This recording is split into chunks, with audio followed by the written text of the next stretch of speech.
Coach, what's the biggest thing you want to see your group take over from a productive winter into now the spring that you can hit the field? Well, they've worked hard in the off season. Biggest thing was consistency today, and saw it early on the offensive side. I thought the quarterbacks really threw the ball well, but it was first day, and there was good things on both sides of the ball, and that's what you want to see. How unique is it to enter a spring when you relatively know who your guy is at the quarterback spot offensively, and what type of onus that puts on Cade, but also the rest of that room to continue to push and set the standard? Well, I think we got three capable quarterbacks. We've said that all along, and they look like it today. They look like there's three guys that have experience, and they did a nice job today. What were the biggest things that you felt Cade specifically was able to carry over to the winter? And granted, it's day one, but what are the biggest things you want to see from him this spring? Confidence.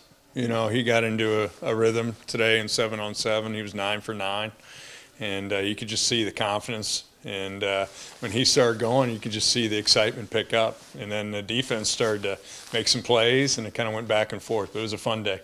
Offensively this spring, where's really the main point of emphasis and where you want to see this group and that unit make strides? Up front.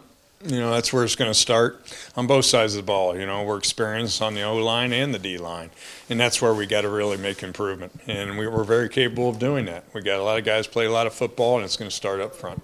I don't know if there were guys specifically you want to signal out, but who are you most maybe anxious to see get back on the field this spring after, from what you hear and what you talk with Coach McManus in the weight room, of guys that you were really excited to see finally get an opportunity? Well, when I was walking in the stretch line, it just makes your day when you see Adib and Griffin Comer and some of the guys, unfortunately, had to miss, JP.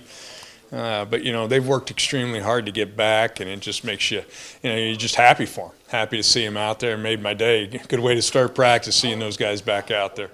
You mentioned defensively, of course, being up front will always be a strong part, but some new coaches to sprinkle in as well. How do you feel the staff is starting to evolve and you guys getting continuity together, and how important this time is for you guys as a staff? That's right. We've added two coaches on the defensive side, and really excited about them. They bring a lot of energy and do a really good job. Obviously, I'm surprised Coach Smith wasn't here. He'll be here probably the next practice, but I think the world of Coach Smith and the job that he did. And I know these coaches, I've told them 100 times, they got big shoes to fill with Mark Smith, but they're ready for the challenge. But we're excited about the continuity on that side.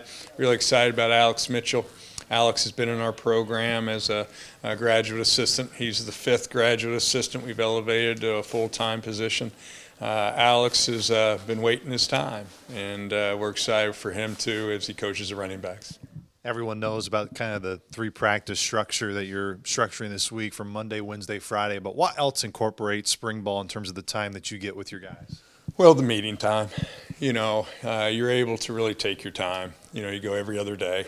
We're going to utilize the time in between, and we got great teachers. Our coaches do an unbelievable job teaching, and that's where we got to really make a step here, is learning the system.